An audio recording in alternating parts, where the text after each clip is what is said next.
Ito pala na time guys is papunta kaming Texas niyan. Tapos hindi ko nawala kasi yung video ko na nagbibideo ako about sa passport ko.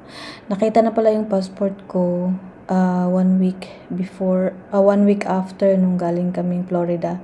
Nahulog sa airplane na sinakyan namin. So hinintay namin yun ng 1 week.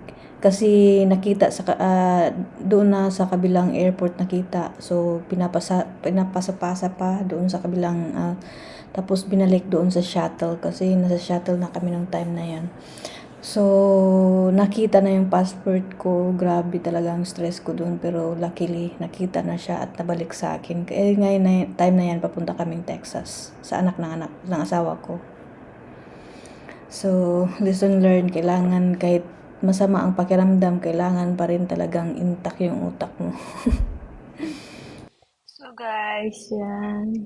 Ang laki-laki ng airport nila dito. Tsaka sobrang busy. Kaya lang um, medyo crowded kasi ginagawa yung airport. Diyan palagi kami sumasakay guys pag nandito kami sa US. So, 3.5 hours siya going to Texas. And then the Florida, we flew there, I think 5.5. So, mas malapit yung Texas dito sa Washington. Ang gwapo ng may lago. Oh. Bagong gupit yan. I mean, bagong ahit yan. Yes. So, see you Texas! Napakaganda talaga ng tanawin dito sa taas, guys.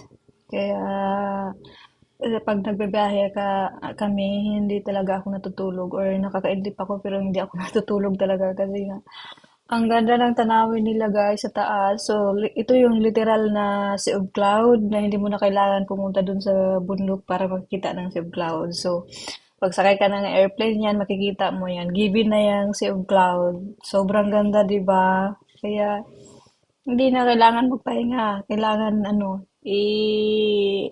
enjoy mo yung view sa taas.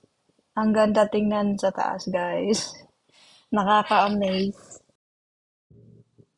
Minsan nga natatawa ako sa sarili ko, guys. Kasi iniisip ko, ano kayang feeling, no, pag kung pwede lang sana humiga dyan sa ulap.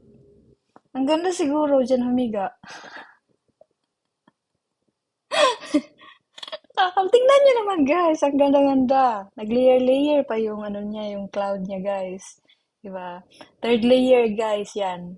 Sa baba, sa gitna, at saka sa taas. Diba? Ang ganda-ganda. Paano kaya ang pwedeng humiga dyan? Ano kayang feeling? Nakakakaaliw yung utak ko. Kung ano-ano ang naiisip. Pero, di ba nga guys, ano kaya kung pwede tayong humiga dyan, no? I-enjoy yung cloud. Ang saya siguro. Chaos and drama. Guys, ang weather ng Texas pag umaga, para siyang Pilipinas, guys. When he comes in late on a Saturday, Para siyang Pilipinas. Pero pag gabi, open like 4 or 5 different. na siya, malamig na siya. Pero hindi siya katulad ng lamig sa Florida at saka sa Seattle. Parang tamang-tama lang yung lamig niya. Mag-i-enjoy ka pag gabi dyan. At saka, di ba pag gabi, matagal yung matagal yung gabi nila. Kaya mag-i-enjoy ka. Ang lang dito guys, kakaiba kasi yung mga mall nila dito guys, karamihan nagsasara ng 8 or 9. Minsan lang sila nagna-9 pero karamihan talaga nagsasara ng 8. So, yung mga open lang dito guys is yung mga casino.